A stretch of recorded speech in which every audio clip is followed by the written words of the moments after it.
Sportscast, January 9th, 2020. If you haven't yet, please subscribe on all our channels, YouTube, Facebook, Periscope, and iTunes.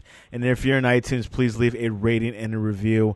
It will help us out tremendously. And visit us on the sportscast.net, thesportscast.net for the latest. And this episode is brought to you by Instabible. Share your verse on Instagram to the world. Download it on the iOS App Store. NFL Playoffs Divisional Round 2020 is here. Most of the games are going to be really exciting. We'll see some veterans going at each other and some new people that never been to the playoffs for the first time, favorited or maybe not favorited. And to iron this out, we got Caillou Bordon straight from New York City. Welcome back to the Sportscast. Thank you. Caillou Bordon, 2020 divisional playoffs this weekend. Sounds pretty exciting. A lot of intriguing matches. Let's start off with the Ravens versus the Houston Texans. No, sorry, the Tennessee Titans. Of course, Tennessee Titans are coming out from a big win against the Patriots. Can this momentum carry them and neutralize the Baltimore Ravens? I think it's going to be hard. I think the Baltimore Ravens are obviously a lot better. I think to play the game last week for me, the Titans, when they stopped them in the goal line, I think that was a very important play. It could have been a 2-score game, which would have made obviously harder for Ryan Tannehill to come back. They were able to hold him to a field. I think that was the play of the game. A lot of people talk about how the type of weapons that Brady didn't have, but let's remember, like, we got to give a lot of credit to the Tennessee Titans. The Tennessee Titans came with a game plan. They Ryan Tannehill only had 72 passing yards, but when he had to make throws on 3rd and 8, he was able to make those throws. Derrick Henry had a hell of a game, a monster game. So that was able. It's going to be a lot tougher to run against a Ravens team, it's going to be a lot tougher to come in and run against a Ravens team. But I'm not sure that they would be able to stop Lamar Jackson. I think it's going to be very, very close. But Lamar Jackson's having a sensational year. I think he's going to win the MVP this year. So it's going to be more tough from a game plan to stop them because Tom Brady's not a mobile quarterback. So I think it's going to be more tougher to stop Lamar Jackson. But I can see them keeping it close. However, I think the Ravens should be able to win this game. Announced today, Mark Ingram will be appearing this weekend in the game. I'm not sure if he'll be starting, but he will be active. Do you think that will make a huge difference for the Ravens? Yes, I think it does make a huge difference for them because I think that they really rely on their run-first football team. Lamar Jackson can make throws, but their whole thing is predicated on them running the football. So I think that Mark Ingram playing is definitely a good thing for them. And I'm not shocked that he would play, but I'll be watching. I'm not shocked because most players, unless they have like a major injury, like a broken bone, they can't play or they can't walk. Most players choose to play in the playoffs. So I'll be interested to see what type of shape is he in for that game, what type of mobility is he able to run at. If the Titans have a chance to win this game, will they have to rely a lot on Derrick Henry or on Ryan Tannehill? If the Titans win this game, they're going to have to mug it up like they did, similar to what they did against the Patriots, keep it low scoring. They're going to have to stay within a touchdown. They can't get in the shootout. The defense is going to have to hold them less than 24 points because I don't think that Ryan Tannehill is going to be able to get in the shootout. And if they win, it's going to be their defense going to have to play really, really well. I think the second key for them is going to be Ryan Tannehill can't turn the ball over, and he's going to have to make similar to what he did against the Patriots. Despite having only 70-plus passing yards, he was able to make that throw on 3rd and 8. He was able to scramble the ball. So when he was able to make plays when he had to.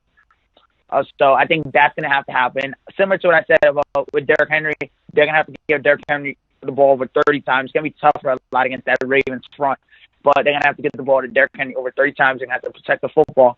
And they're going to have to keep Lamar Jackson at 24 points. And at no point in the game can they be down by more than 7 points because then that's going to make it a lot tougher for Ryan Tannehill. Because then you can't go 60-40 run if you're down by 2 touchdowns. You got to tend to throw the ball more. So I think that's going to have to be those things. They're going to have to protect the football, keep them to under 24 points for the entire game, and at no point be down by more than 7 points.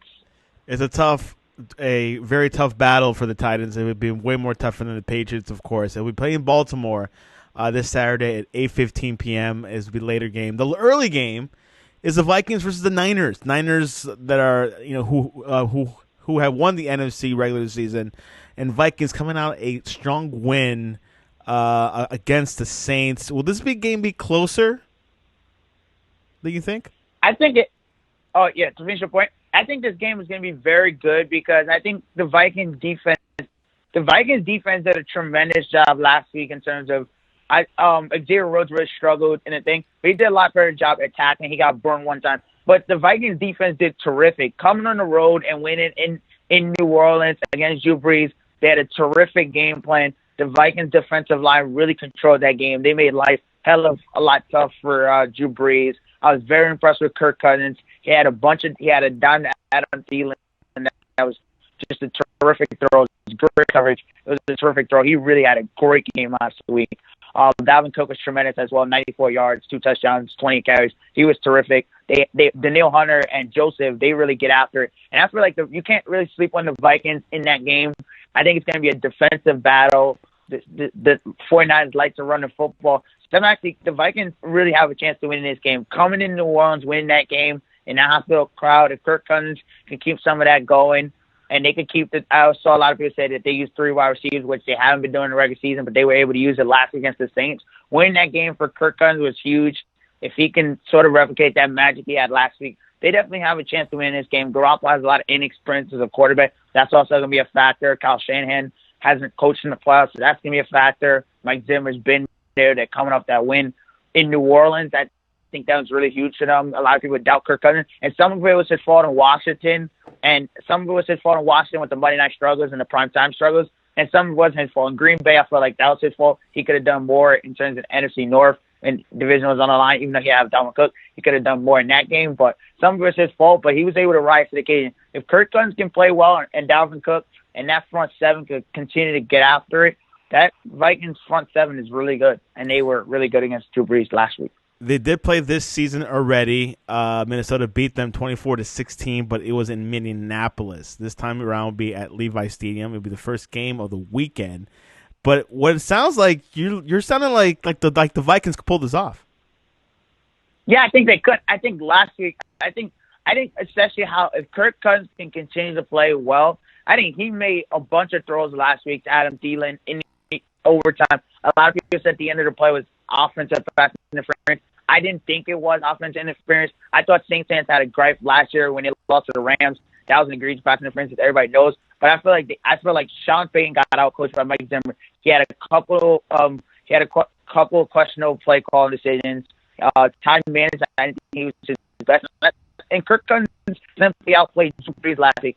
And outplaying Brees in New Orleans is extremely tough. And I feel like if he can bounce off that, and that Vikings front seven can continue to create pressure on Jimmy Garoppolo. Remember, Jimmy Garoppolo has never started a playoff game. So that's also experience is also going to be a factor in that.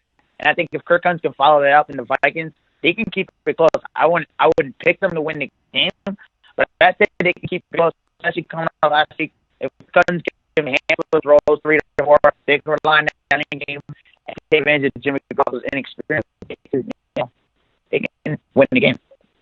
Yeah, something to definitely look at. It'll be a pretty exciting game for the Vikings and the Niners. Niners first playoff appearance, I believe, in 15 years or so. I can't remember the last time. Vikings have been around a little bit longer. Kirk Cousins has some playoff experience. He's going up against his old offensive coordinator coach, Shanahan. So it's going to be an interesting, coming back to and play against his old offensive coordinator. Next game, Sunday, the first game of Sunday is the Chiefs versus the Texans. The Texans have beaten the Chiefs before in Kansas City. How do you see this matchup, Caillou? I actually like the Chiefs really a lot here, and I'll tell you why. I didn't like the Texans. I didn't like the Texans in Oregon. I feel like both coaches were trying to lose the game. I feel like the Texans have been outscored now 34-0 at halftime. I don't like that they get off to a slow start. I think that you want to rely on your franchise quarterback a lot, but I think they're too Watson dependent. I don't like that. I think their offensive line is inconsistent. Even though Watson does sometimes hold on to the ball too long, I don't like their in-game coaching. I feel like they fall behind a lot. Andy Reid notoriously has struggled in the playoffs. but I think Kansas City at home, their defense has been playing a lot better since Week 14. I like Kansas City actually by a couple touchdowns here, and I think that coupled with, I think Josh Allen's inexperience got the best of him in the second half. I feel like he got off to a tremendous start. I feel like if the Kansas City Chiefs get off to a fast start early and the Texans fall behind, they're not going to be able to take advantage of Patrick Mahomes' inexperience, especially at home with all the weapons. Andy Reid, I don't feel like they'll be as equipped. I feel like they got back in the game because of Josh Allen's turnover, and I don't think that they will be able to do that, equate that to Patrick Mahomes. I think Patrick Mahomes has more success, along with Kansas City's defense has been playing well to the latter part of the season, and I think Kansas City definitely gets it done. And I think Andy Reid has a really good team with the defense playing well. Andy Reid, I think this is Andy Reid's run to like play the Ravens next week in the AFC Championship game. I think both teams look to get it done because Andy Reid, about some point he needs to get to the Super Bowl, and some point he needs to like conquer that hill. So I think with the defense playing better off the bye, I think Andy Reid and them come off fresh. And I think if they fall behind like they did last week against the Bills, I could see them having a long day. For the Texans to have a chance, you'll have to see more from Watson, right?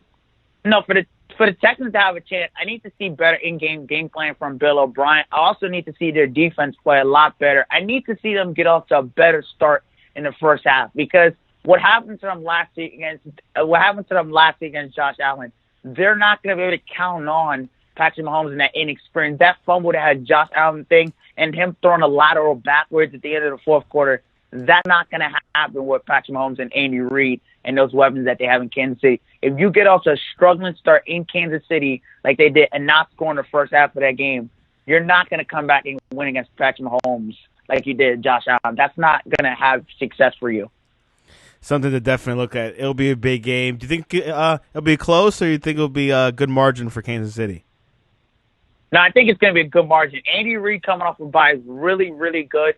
Andy Reid coming off a bye is really, really good. And I think he's got to get over home. And this is with the defense playing better of late, and the Chiefs really streaking at the right moment. I think they definitely could win by 2 touchdowns, especially in the two wins that Bill O'Brien's won in his career. He's beat Connor Cook, a backup quarterback, and he's beat Josh Allen. And if Josh Allen I feel like the Bills defense played really well enough to win that game. If Josh Allen, the moment really got too big for him in the first half, in the second half. And I feel like he played really, really well in the first half, but the moment just got too big for him. And I think he has a really, really good future. But I even saw in the regular season game against the Patriots, there was a throw he could have made on first and goal. He overthrew him, and then he took a sack. He took 2 questionable sacks for last game. He took one on 3rd and goal. On 4th and 27 with 3 timeouts, the Bills coaches decided to go for it when they could have punted the ball. I feel like that was not good in game. I don't think that with an experienced coach in Andy Reid and Patrick Mahomes, I don't think that the Texans are going to be able to rely on inexperience. And I could definitely see the Chiefs winning by 2 touchdowns. That game will be at 3:05 p.m. this Sunday. Second game of that day, the game that has the most experience, the quarterbacks that know, that have been to the playoffs before, Seahawks versus Packers, Aaron Rodgers versus Russell Wilson. Caillou, what's going to happen in Green Bay? I really like this game because it's the Packers and it's my team. So I think the Packers win this game. I think a lot's been made about the Packers not having a bye, and I think a lot's been made about the Packers' offensive struggles this year. And I think from a points per game standpoint, the Packers are a lot similar to last year. They're a little worse on 3rd down. But I think the Packers' running game is better. The Packers get more pressure. And I think we're going to have to see more from Matt LaFleur. I want to be interested to see how he performs in his first playoff game at home. Green Bay's really, really good at home. So I'll be interested to see how. I think Green Bay wins this game.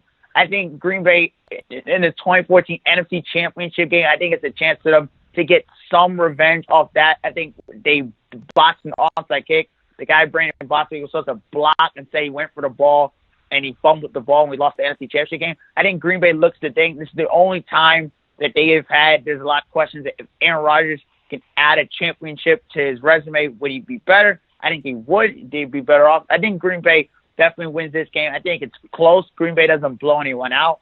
Seattle doesn't blow anyone out. So I think this game is close. 2 Hall of Fame quarterbacks.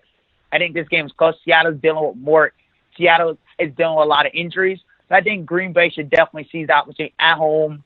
Or the first-year coach, I think Green Bay should definitely win this one at home. Would you give any benefit of the doubt for Russell Wilson? No, I think a lot of, like I said about the NFC, like I saw this coming in the regular season when I said like the NFC stat, like I could see the Vikings winning at the Saints and they did. I could see the 6th seed winning at Saints and they did. I could see teams in the NFC, the lower seeds winning because that's just how competitive it's been all year in the NFC. So I can definitely see with the NFC teams definitely winning the lower seed. Yeah, definitely. The only upset I see from these predictions so far is Minnesota over San Francisco. Yeah, I can definitely see that, like you said, because, Kyle Shanahan's inexperienced. Garoppolo's never been there. Kirk Cousins is coming off a really good win, and they have what travels, which is their defense, and they have a running game. So, quite interesting, that matchup, the Seahawks and Packers at 6:40 p.m. in the cold, in the tundra of Green Bay. Tough place to play. But the Seahawks, we'll see what happens. I'm not going to overlook the Seahawks. They usually have some tricks under their sleeve. What'd you think about Beast Mode's performance this past weekend? I thought it was fine. He had a touchdown. I thought it was fine. I thought it was fine. He acquitted himself well. DK Metcalf, is he a threat? Metcalf, I've been really high on Metcalf since the draft. I think he's really, really good. When they get him out going, he could obviously he's a vertical threat. I've liked him since the draft. A lot of people made about his when he had the draft and he showed up really ripped. I really liked him since the draft. I think he's performed really, really well for them and Taylor Lockett. I think Russell Wilson and him really have a good rapport. Good chemistry there. NFL coaching news, Caillou. Joe Judge, who was the special teams coach for the Patriots, is going to the New York Giants. It was kind of a surprise. What were your thoughts when you first heard it? When I first heard it, I actually didn't know who he was, and I'm still in the process of learning more about him. Either. But in the press conference, I really liked how he was confident. Normally, the press conferences are scripted, but it was really interesting to see him just talk about his philosophies. It's not really about what he said because ultimately, I say wins and losses are, of course, he's going to determine how successful he is. Some of the things he said was basic, typical coach speaking. So let's just go off of what I really liked it. Some of the things I liked about him was his personality. I thought it was really confident. And something that stood out to me that other coaches haven't had as much success as him is he really said he's not trying to be like Bill Belichick and Nick Saban. That was important to me because most of the time coaches leave New England and they leave Nick Saban. They try to be like Nick Saban and they're not themselves. And that's what end up working to their downfall because you can't be Nick Saban and Bill Belichick. So most of the coaches end up leaving the staff, try to emulate their personalities. And you got to take the philosophies from there and apply it to what you're actually going to do at your new place. So I think that was important. That stood out to me. Ultimately, it's going to be determined by wins and losses. So we'll see what type of candidate he is. I think they got to give him time. It's a young roster. They got to, you're going to have a lot of draft picks. So I think it's going to be determined by time. I think Giants fans, if he's 4-12, he could still be the right hire. You're going to have to see over time. He may not have the roster. You're in a tough division. Now you have Mike McCarthy, who I thought was a really, really solid hire. You got Ron Rivera and you got Doug Peterson. So the coaches that he's going to be coaching against, so you got to give it time with the roster. And he could also be 12-4, and you're not sure he's a good coach because it could be, due to circumstances. So if you're Giants are going to have to give it, time. Of course, Joe Judge, as Caillou mentioned, worked under Nick Saban and Bill Belichick, 2 championship coaches. But we'll see if things translate on the field for the Giants. Matt Rule will be the coach of the Panthers. Caillou, was this a good pick for the Panthers?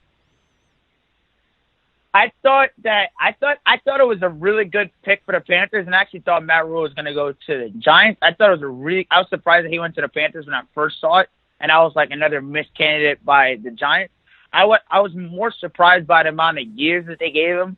It was 7 years. I know they had to give him more years because they had to pay Baylor, and you got to pay Baylor a fine. I was a little surprised by the amount of years that he got with the Panthers. I was more surprised by that. So it'll be interesting to see who he hires with his staff. And the more interesting question is if, with the 7th pick that they have, they keep Cam Newton or they draft another quarterback the 7th pick. Not really surprised that he got hired per se for that job. Just more to see what they would do with that pick, the 7th pick. Or is he going to keep Cam Newton? And what kind of staff these coaches hire? Because, what kind of staff these coaches hire ultimately determine what type of coach they're going to be. That is a question. Should they keep Cam Newton? Obviously, he's known to be injury prone as of late. Should they pick him or get another quarterback like Jake Fromm? I think honestly, personally, I think they might. I think it's like 19. I think it's 19, $20 million. I think they should keep him for another year and hope they grow the quarterback. I think if you take a quarterback, if it depends, because like if you take a quarterback that needs time to grow, I think you should keep Cam Newton. Or maybe you have a system, Matt Rule. Maybe depending on what type of quarterback you take, maybe the quarterback's a fast learner. He could pick up the system, immediately. Or maybe he needs a mentor. I think it depends on who you take in that position. If you take a quarterback and he needs time to think, maybe he could benefit off of Cam Newton. Or if he's ready right away, maybe you can get rid of Cam. It depends how they feel about the quarterbacks and who gets taken before them. And if Joe Burrow goes number 1, depends who's there for them. If they feel like the quarterback can learn right away, then you put him in. If they don't, I could see them keeping Cam Newton for another year, maybe grow behind Cam. Maybe they don't want the quarterback. Maybe Matt Rule doesn't want the quarterback to start right away. And I could see, because they have a new owner in Dave Tepper, so depending on how patient he is and who's on the staff, I can see them. Maybe they want to be patient. Maybe they want to pay Cam Newton. Or maybe they just want to go fresh to rebuild because you have McCaffrey there. So maybe they feel like the young quarterback can benefit from McCaffrey and they don't really need Cam Newton. So. Now, can you tell the audience, Matt Rule obviously came from Baylor. Can he translate that victory, his success from Baylor to Carolina? I think he's going to be in a tough division. He's coming with the Saints and the Panthers, and that's the Saints and the Falcons. So I think that's definitely a tough division. I think some of the things that he can translate, I think some of the qualities that I don't know about if he will be able to translate some of the stuff in the NFL. But I think some of the qualities that he had at Temple and Baylor, I think some of those, like he's a great leader like he was in the Big 12. I think leadership qualities, it's going to be a lot different relating to men versus children that's on scholarship. I think that's a huge difference. Can you relate to guys? There are going to be guys that are older than you on the roster. How can you perform when guys are getting paid $25 million and they can't pay more than you? I think that's going to be a factor. I think his leadership, his presence in the locker room, I think some of that he'll be good at. But I think he can translate some of the success as long as you're able to relate to 1 to 53 and the guys see that you can teach things in the NFL and not run like a college, I think he can do it if he's relatable to 1 through 53. Will his first decision be keep Cam or not? That's probably his first big decision. Yeah, I think that's his first decision, along with hiring the staff in such a short span and conducting those meetings. Because I think the draft is really going to be. I think the coaches are the best. Like a lot of people always talk about Sean McVay and him being a quarterback guru, but I think one of the reasons why he was so great when he first got hired because he hired Wade Phillips, who was much older than him, who's been in the league, who's done it before. And I think a lot of his success was his people skills more than his actual quarterback thing. Because a lot of his concepts was not things that people haven't seen before, was more the fact that he's able to relate to 153 and who you hire in your staff. I think that's more what I look to with coaches. It's about who do you hire in your staff. That's going to determine success. Another hire. Cowboys hired Mike McCarthy. Was that a good hire or a bad hire? No, I think it was a tremendous hire for the Cowboys. Other than Mike Tomlin, Bill Belichick, I think McCarthy gets a raw deal. I think McCarthy was great. And if you watch the piece that Tom, I can't remember his last name, but Tom, he works for the NFL Network, NFL.com. He did a terrific thing on McCarthy. McCarthy went 125 and 77-2 in Green Bay, 9 playoff appearances in 13 seasons. I think McCarthy's raw deal, a lot of people like to make his raw deals to be what it was in Green Bay. I think a lot of people, it wasn't all McCarthy, and I think he wasn't only blameless. I think a lot of people made do with his relationship in Green Bay. I think he had a tremendous time with Aaron Rodgers. And yeah, at the end, it didn't go as great as it wanted to. But I think every relationship isn't meant for it to last for 20 years. I think him and Aaron Rodgers had a lot of success. And I think some of those seasons at the end, Aaron Rodgers broke his collarbone. I think McCarthy's great. I think he's going to be great. I think he's a great leader. I think he won't be too high and too low after wins. I want to see if he has as much control in Green Bay. I think some of the difference between him and Green Bay in Green Bay, the fans have stakes in the team. I think something that in Green Bay, which we all know as a Packer fan, I know this, Green Bay drafts really well, but up until last year, they didn't really spend a lot in free agency. I think that's going to be a plus working for the Cowboys ownership. I think in Green Bay, there's stakeholders. So I think that's a plus. Ownership, you have a clear owner, even though Jerry Jones talks a lot. Ownership, free agency. I think the Cowboys are ready to win now. I think he'll be more disciplined. I think McCarthy's teams are more disciplined. So on 3rd and 1, they won't get that offsides call. McCarthy is no nonsense. They won't get that. I think McCarthy also wants the job. There's something to be said for a guy who wants the job. So I think that's also a plus for them. And I think a lot of it's going to be determined by like his coaching staff. I don't think that he should be forced to keep Kellen Moore because their offense ranked number 1 last year. I think McCarthy should be able to hire his own staff.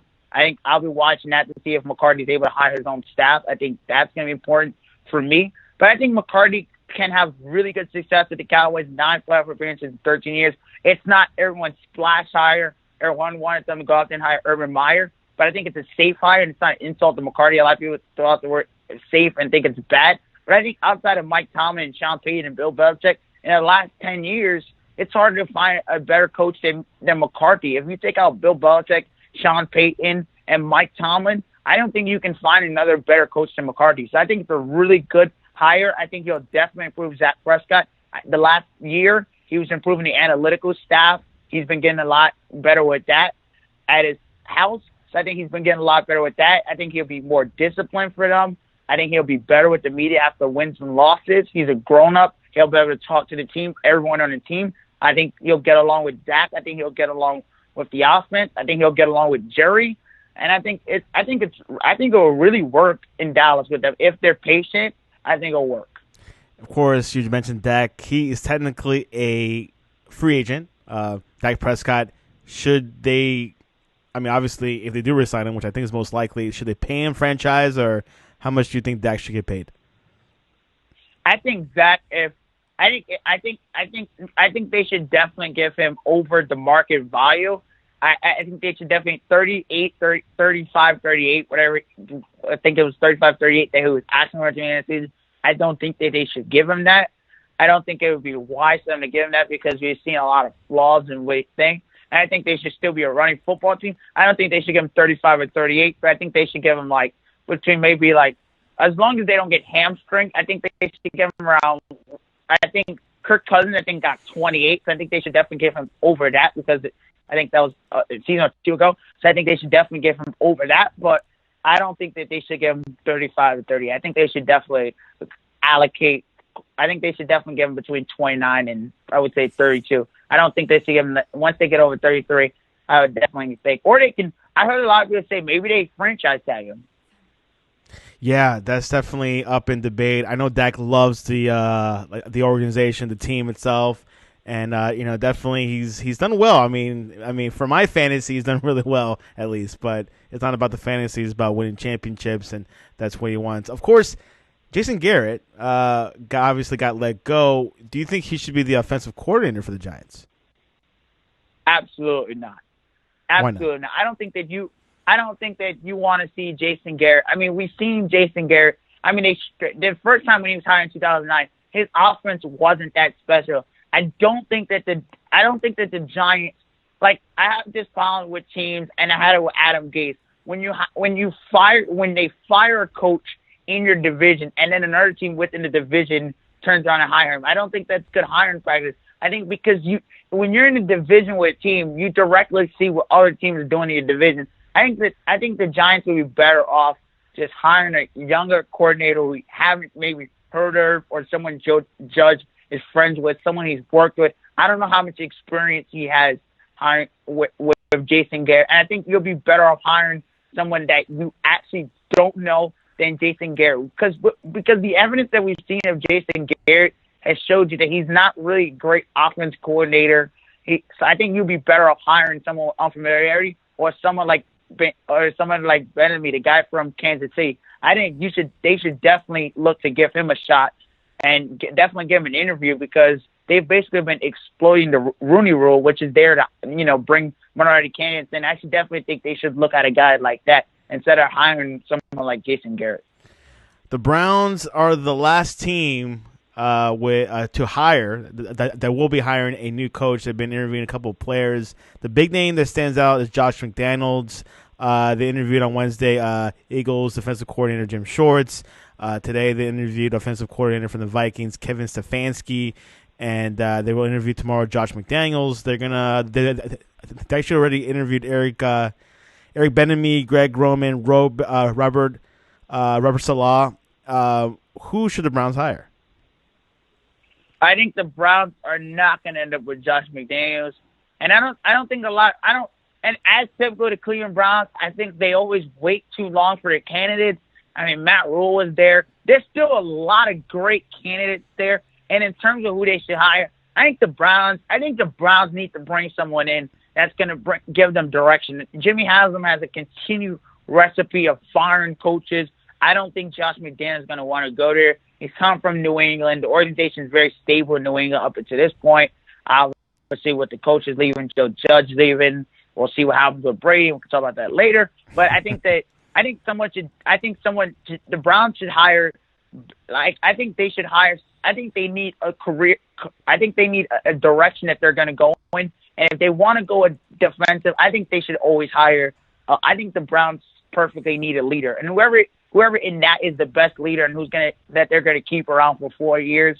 I think they definitely need to hire someone who they think could be there for the future. I think they need to bring in someone that's either going to develop Baker Mayfield or they're going to have a team around Nick Chubb. I think they definitely need to choose if they want their coach to be defensive or they want their coach to be offensive. I think those two things, and I think they need to decide either they want a defensive coach or they want an offensive coach. And I think they definitely need to bring in a coach that's a leader that can be there through the ups and through the downs, who can control the locker room. Because like we've seen with Freddie Kitchens and Odell Beckham, that didn't work. He got there. He was a running back coach, a positional coach, and he was promoted too fast, and nothing against him. He wasn't ready. And the thing that blew up with Odell Beckham when he went on the sideline, you could tell that was a recipe for disaster, and I feel like the guys are just taking advantage of him on the Browns. So I definitely think they should look to hire a defensive or offensive coach, and they need a leader. Like a Mike Tomlin, they need a leader. That's why I said they needed McCarthy last year, because the most important thing the Browns need is they need a leader. They need someone that Jimmy Haslam is not going to have the trigger to fire after 2 years on the job, because they have had more coaches in 2012 than one can remember. They need the most important thing for the Browns. They need is a leader. I mean, they have talent on their roster. They just need a leader, because with that city is demanding. With Cleveland, those fans are very passionate. They need a leader, someone who's going to look through the locker room and be able to identify 1 through 53, not get too high through the lows, and someone who can hold Baker Mayfield and Odell Beckham both accountable. That's what's going to be important for them. Why hasn't Urban Meyer been mentioned or hasn't been interviewed with none of these teams? Why isn't Urban Meyer? I think a lot of people like Urban Meyer, and they think he's really good at the collegiate level. But a lot of people have been concerned about how he's left these programs. He does a lot of winning. And also a lot of people, like when you get to the NFL, like the NFL is so much different in college. When you get to the NFL, a lot of it's about like who owners are more comfortable with. I think that's also a factor. And I think in college football, you have way more control than you have. You're basically in Ohio, you could be basically the governor. You're making more than the governor in Ohio. So I think that's a lot of it comes down to who the owners are more comfortable with hiring. And I think also a lot of it in college football, you get way more control. And sometimes you can go in for an interview and you're meeting with a Jerry Jones. If you're meeting with a Jerry Jones or you're a Jimmy Haslam, a lot of them aren't going to want to give college coaches power unless you're Matt Rule and you're coming in and you're red hot and you're 44 years old. A lot of the NFL coaches and owners, a lot of the coaches don't get a lot of power in the NFL unless you're Bill Belichick. You don't get a lot of power in the NFL. That's true. Really rare in professional football that a coach has a lot of, become a coach and also a GM. It's really difficult to see that. Talking about Tom Brady, where do you think he's going? I actually have no idea where he'd go, but I think a lot of it, obviously, I think a lot of it's going to depend on a lot of it's going to depend on like what he wants personally, if he wants to stay. They had a lot of trouble this year. I think a lot of it really depends on where he wants to go with his family. I mean, he's taken a lot of pay cuts for the team. He's been, I think a lot of it depends on, like, where he wants to go. Obviously, he could stay in New England. He could be a free agent in March. A lot of it's going to depend on, like, what he personally wants. And I think a lot of it's going to be coming to see, like, what comes in the coming months. He's not a free agent until March. So a lot of it depends on what happens to McDaniels. A lot of it depends on, like, what happens to Bill Belichick if they decide to bring him back. If they wanted to give him a deal, they could have given him a deal last thing. Bill Belichick tried to keep Jimmy Garoppolo. I think that didn't work, obviously. So I think a lot of it's going to depend personally about what he wants. He's been taking a lot of pay cuts for the team. A lot of it's going to depend about what, like, he personally wants. Yeah, of course. He has put his house on sale, as well as his trainer. So it's going to be quite interesting where things are connecting. I've been hearing Chargers a lot. I've been hearing the Colts. I've been hearing the Dolphins. So we'll see what happens. I think the Chargers will be great. Someone else mentioned, like, the Raiders. I don't know, which is, like, today. I think that'd be a good pick because I know that the coach of the Raiders did not like his quarterback. So we'll see how things will pan out. This Monday, let's preview the college football championship game between Clemson and LSU. Who do you think will win that match? I think LSU wins. I also feel like the credit to Clemson, but I think Ohio State got robbed. That was a fumble and a touchdown by them. And I also think that Trevor Lawrence was able to run for that touchdown because I think the referee set Ohio State, to be honest, up for thing because I think a lot of the tone got changed after. They were not as physical as they were in the first quarter, and I feel like that play where he loaded his car on his helmet, I feel like that was a lot to do with the game being less physical. And credit to Clemson, they ended up winning the game, but I feel like a lot of the tone was like set on that play of not being able to be physical. And after that, Sean Wade and he got ejected, and they weren't allowed to be physical. But looking forward to, like, Monday, I think LSU definitely, like, wins this game. I think Ed Orgeron, I think Joe Burrow's, he's had more wins than any team, and they've been the best team in the nation this season. So I definitely think they bring it home. They're at home. I think they'll have most of the home crowd. I think that'll be a huge factor in this one. And I think LSU completes the story, and they win Monday night. Give us a score. I could see it being high scoring. I would go 34-28. 34-28. Pretty high scoring, which is a typical college football game. And random question, what are your 2020 resolutions or goals? Goals to finish high school, work on choosing the best college for me, and to get into, like, a successful internship at a Fortune 500 company. And there you have it. Caillou Bordon is our NFL, NBA, college football resident. He's a hybrid. He even covers some women's soccer at times, so he definitely, young kid, whole world in front of him, definitely has a lot of time, a whole lot of time in his hands, but not for long. Caillou, what is the best way to reach you? Talk to you about Ron Rivera going to the Redskins. They can reach me at Caillou Bordon 12 on Instagram and Twitter. And, of course, you could reach us at thesportscast.net, thesportscast.net, or on Twitter at thesportscast1. We'll be following the games throughout the weekend, NFL weekend, and then, of course, Monday night, the college football championship games. A lot of hires. We'll find out if the Browns will finally get a coach. Quite interesting. I don't know if it's going to be McDaniels. I just don't think it's going to be him. It feels like he's going to stay, or I don't know why I think he's handcuffed to Brady either.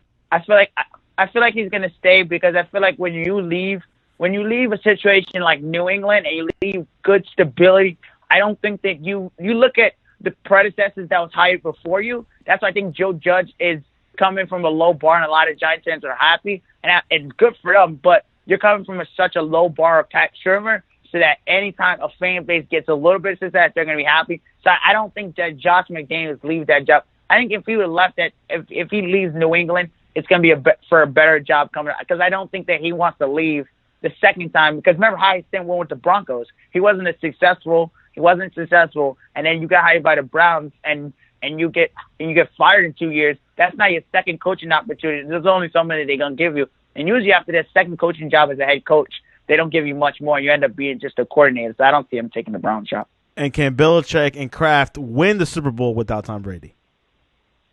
I think it depends on who the quarterback is. They're still going to have a strong defense. I don't think it's as clear-cut because, remember, Lamar Jackson's getting better. Patrick Mahomes getting better. sooner or later, probably as soon as next year, people are going to start picking the Bills to win their division, and their road's going to get a lot harder because for the first time in 10 years, they play wild card weekend for the first time since 2009. The Bills had their first 10-win season since 1999. They were the only team not to have one. Their divisions, the Bills are obviously making it a lot harder for them to win their division. So I think it's going to depend a lot for them. It's not going to be as easy to win their division. The conference is getting harder. So I definitely think it's definitely going to be a scary road in New England, especially if you lose Brady. It's going to be a lot harder for them to even win their division. Maybe next year people are not going to pick them to win their division anymore. It kind of feels like the Patriots dynasty is over. No, it's over because I think so too. It's pretty solid. I think it's over, and here's a couple points why I think it's over. Because, like I said, for the first time since 1999, the Bills actually won a 10-win season. I think Lamar Jackson is there, Patrick Mahomes there. The division's improving. For the first time, you play wild card weekend. Ryan Tannehill went into New England. Actually won a game. I don't think teams are as scared going into New England.